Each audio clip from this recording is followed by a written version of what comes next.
పొద్దుటూరు నియోజకవర్గ ప్రజలందరికీ ఈ బిడ్డలాంటి రాజ్యమని హృదయపూర్వకంగా నమస్కరిస్తాం. సరిగ్గా 2 రోజుల వ్యవధి తర్వాత పవిత్రమైనటువంటి మీ ఓటును వినియోగించుకుని ఓటు వేసే ముందు ఒక్కసారి కాస్త సమయం తీసుకొని ఆలోచించండి.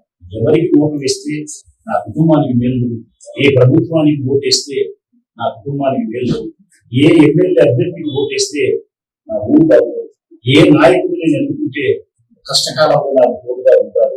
ఈ మూడు అంశాలను గమనించండి. 10 నిమిషాలు కేటాయించండి. మీ భవిష్యత్తు గురించి మీరు ఆలోచించుకుని కోరుతా ఉన్నాను.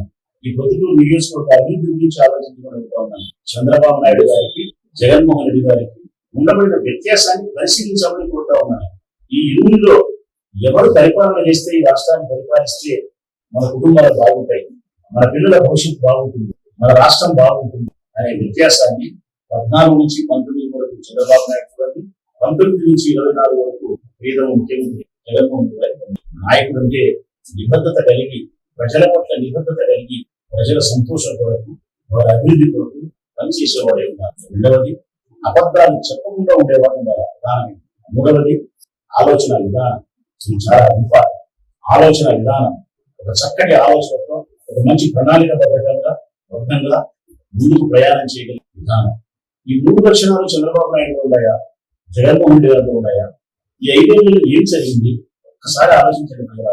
పేద ప్రజల సంతోషం కొరకు, వారి జీవితాలలో సంతోషం నింపాలి, వారి పిల్లలు కూడా ఉన్నతంగా చదువుకోవాలి, డబ్బు లేకుండా వారి కుటుంబంలో ఎవరు మరణించకూడదు, వారి అప్పుల వారు కావద్దు అని చెప్పి సంక్షేమ పథకాల విలువను మీ గడపకు తెచ్చి, నాడు నేడు మన బడిని ముందుకు మీ వీధిలోకి వచ్చి పిల్లల విద్య కోసం పూర్తిగా సహకరించిన వారు ఎవరన్నా.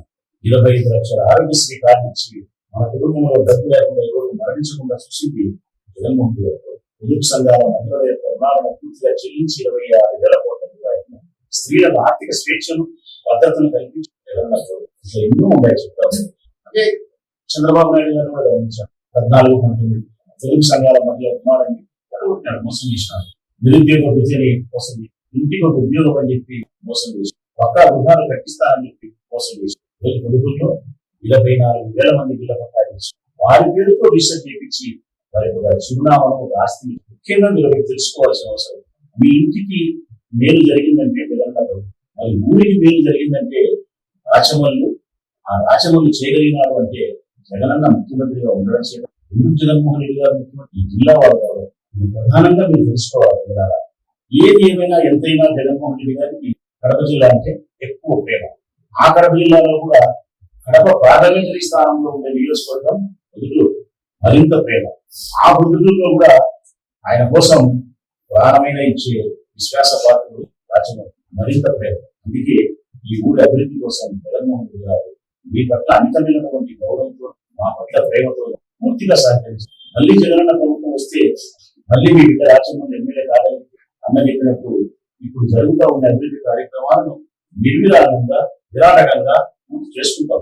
6 నెలల 8 నెలల కాలంలో పూర్తి చేసుకుంటాం. మరిన్ని అభివృద్ధి కార్యక్రమాలను మీ ముందుకు తీసుకురాగలుగుతారు.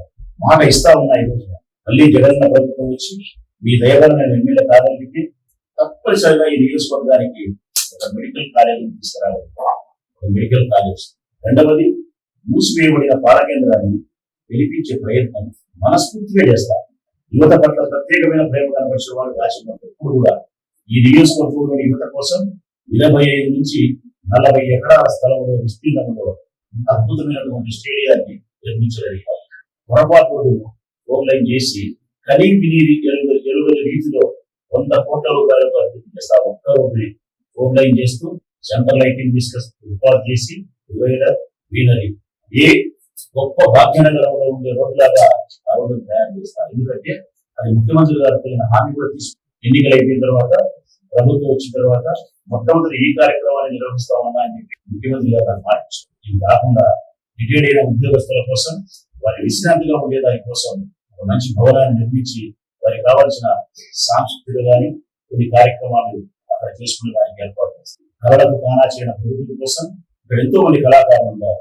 అన్నమయ్య పేరుతో అద్భుతమైనటువంటి ఆడిటోరియాన్ని నిర్మించి తీరుతారు. అన్నమయ్య గారి పేరు 30 కోట్ల రూపాయల పని జరిగింది. ఎస్ఎన్ఆర్ గవర్నమెంట్ కాలేజీకి 24 కోట్ల రూపాయలు నిధులు విడుదల చేసి, వైఎస్ఆర్ ఇంజనీరింగ్ కాలేజీకి 65 కోట్ల రూపాయలు తరగతి గదులకు కానీ, ల్యాబ్ కానీ, బాయ్స్ అండ్ గర్ల్స్ హాస్టల్ కానీ ఏర్పాటు చేసి 25 కోట్ల రూపాయల అభివృద్ధి చేశాం. ఇవి కాకుండా 4 ప్రాథమిక ఆరోగ్య కేంద్రాలు నిర్మించి 20 తోట, ఆస్కార్ రోడ్డు, శ్రీరామకోట పేట, బీజీఆర్ రోడ్డు ఇవన్నీ గైడెన్స్ చేసి మీకు కావాల్సిన సౌకర్యాన్ని అందించగలిగాం. గ్రామీణ ప్రాంతాలకు 200 కోట్ల రూపాయలతో అభివృద్ధి కోసం ఓట్లు నిర్మించాం. మడిగట్టగలిగినాం. నాడు నేడు మార్బడి కింద 56 కోట్ల రూపాయలతో మీ గ్రామాలలో మీ వార్డుల్లో ఉండే స్కూళ్ల యొక్క రూపురేఖలను మార్చి మీ పిల్లల భవిష్యత్తుకు బంగారు బాట వేసినాం. ఇది కాకుండా గవర్నమెంట్ హాస్పిటల్ కు 24 కోట్ల రూపాయల నిధులు మంజూరు చేయించారు. గ్రామాన సచివాలయాన్ని ఏర్పాటు చేసి జగనన్న ప్రభుత్వంలో గాంధీ తాత కలలు ఉన్న గ్రామ స్వరాజ్యాన్ని మీ వీధిలోకి మీ గ్రామంలోకి తీసుకొచ్చి 14 మంది ప్రభుత్వ ఉద్యోగస్తుల నుంచి పరిపాలన మీ ఇంటి ముందరనే కొనసాగించారు. గ్రామ వాలంటీర్ వ్యవస్థను తీసుకొచ్చి ప్రభుత్వం ద్వారా అందాల్సినటువంటి మీ ప్రయోజనాలను మీ పార్టీకి ముందుకు తీసుకురాగలిగాం. పెన్షన్ లాంటి విషయాలలో సంస్కరణ చేయగలిగినాం. వయసు తగ్గించగలిగినాం. పెన్షన్ పెంచగలిగినాం. ఏ బడిలోనూ గుడిలో వేయకుండా తెల్లవారక ముందే మీ ఇంటి దగ్గరకే పెన్షన్. ఆరోగ్యశ్రీ కార్డును 5 లక్షల నుంచి 20 లక్షల రూపాయలు పెంచడమే కాకుండా 1000 జబ్బుల నుంచి 3550 జబ్బులు మీరు చూపించుకునే విధంగా మార్పు చేయగలిగింది.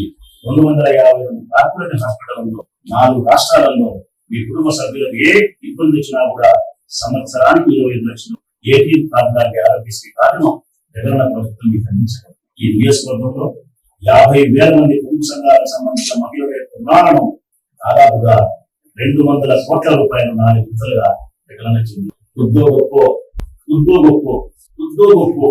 కుటుంబ సంఘాల మహిళలకు ఇవ్వాల్సిన డబ్బు ఉంటే ఆ డబ్బును ఇవ్వకుండా చంద్రబాబు నాయుడు ఎన్నికల కమిషన్ ఫిర్యాదు చేసి ఆపినారు. 18,750 రూపాయలు సంవత్సరానికి ఒకసారి చెల్లెమ్మలకు ఇచ్చే పెన్షన్ ఉంటే ఆ ఇంట్లో భర్త పరిస్థితులు కాకపోతే ఆ పిల్లలను ఏ విధంగా పాప చూస్తుందని చెప్పి గొప్ప మనసుతో జగనన్న చేయించి తీసుకొచ్చి దాన్ని కూడా మోతారకి ఇవ్వకుండా ఆపుదల చేసి జగన్మోహన్ రెడ్డి ఎన్నికల కమిషన్ ఫిర్యాదు చేసి విజ్ఞప్తి చేసి చివరకు చంద్రబాబు నాయుడు భారతీయ జనతా పార్టీ ద్వారా ఎన్నికల కమిషన్ పైన ఒత్తిడి తెచ్చి పరుగుబడులు ఉపయోగించి అది ఎన్నికల కమిషనా ఎన్డీఏ కమిషనా అనేది అర్థం చేసుకోవాలి. ఆపుదల చేసినారు.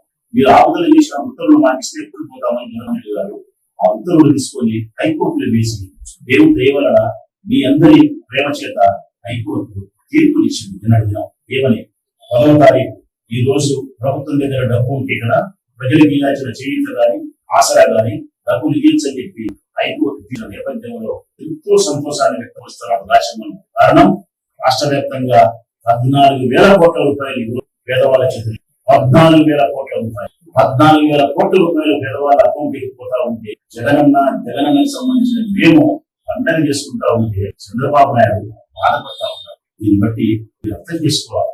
పేద ప్రజల కోసం ఎవరు పాటుపడతా ఉన్నారు, ఎవరు మోకాలడుతా ఉన్నారు.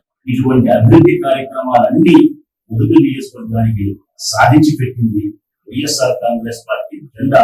ఆ జెండా చేతబడి రాజ్యం కాకుండా ఎస్సీలకు కరెంటు ఉచితం ఇవ్వగలిగిన, నాయి బ్రాహ్మణ సోదరుల షాపులకు కరెంటు ఉచితం చేయగలిగిన, నాయి బ్రాహ్మణులకు పార్లమెంట్లో ధర్మకర్తరి దేవాలయాల చోటు తప్పనిసరి ఇవ్వాలని చెప్పి జీవో ఇష్యూ చేయగలిగిన, టీటీడీ లాంటి పార్లమెంట్లో కూడా నాయి బ్రాహ్మణ సోదరుడు తప్పనిసరిగా ఒకరుంటారు.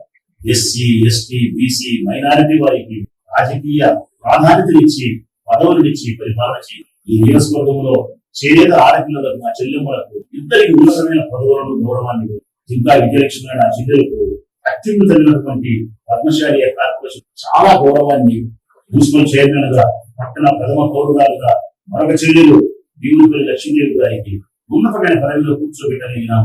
ఆయన పట్ల మేము ఎప్పుడు కూడా గౌరవాన్ని ఇచ్చినాం, స్వేచ్ఛలు ఇవ్వగలిగినాం. ఆయన ఎప్పుడు కూడా డబ్బుల స్టాంపులాగా ఉపయోగించలేదు. మరొక యాదవ్ కులానికి సంబంధించిన బీసీ సోదరుడు శేఖర్ యాదవ్ గారిని సొంతం నా తమ్ముడి కంటే ఎక్కువ చూసుకున్నాను. శేఖర్ యాదవ్ నా తమ్ముడి కంటే ముమ్మారు చెప్తాడు.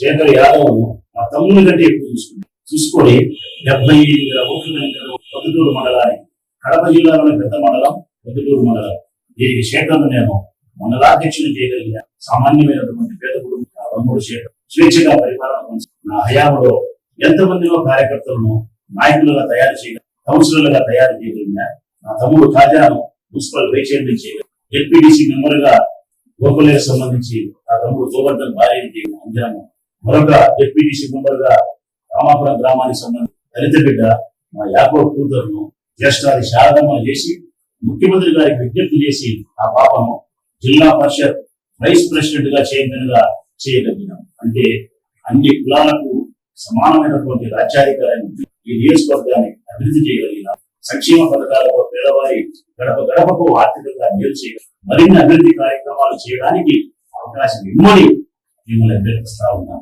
ఈ సందర్భంలోనే వరదరాజరెడ్డి గారికి నాకు వ్యత్యాసాన్ని గమనించమని కోరుతా ఉన్నా. జగన్మోహన్ రెడ్డి గారికి చంద్రబాబు నాయుడు గారికి వ్యత్యాసాన్ని గమనించమని ఆ వ్యత్యాసాన్ని గమని మీ కుటుంబాలకు ఈ ఊరికి ఎవరు మేలు చేసి ఉంటే, మీ బిడ్డ రాచమల్ని మేలు చేసి ఉంటే, రాచమల్ని పట్టిన జెండా మీకు మేలు చేసి నాకు ఓటేయమని నేను మీ కుటుంబాలకు కానీ ఈ నియోజకవర్గానికి కానీ మేలు కానీ అభివృద్ధి కానీ చేసి ఉండకపోతే నన్ను తిరస్కరించండి, నిరభ్యంతరంగా తిరస్కరించండి. ప్రజాస్వామ్యంలో అంతిమంగా గెలవాల్సింది నేను వరదరాజరెడ్డి కాదు ప్రజల ప్రజాస్వామ్యంలో అంతిమంగా గెలవాల్సింది ప్రజలే. ప్రజల తీర్పే ఎవరికైనా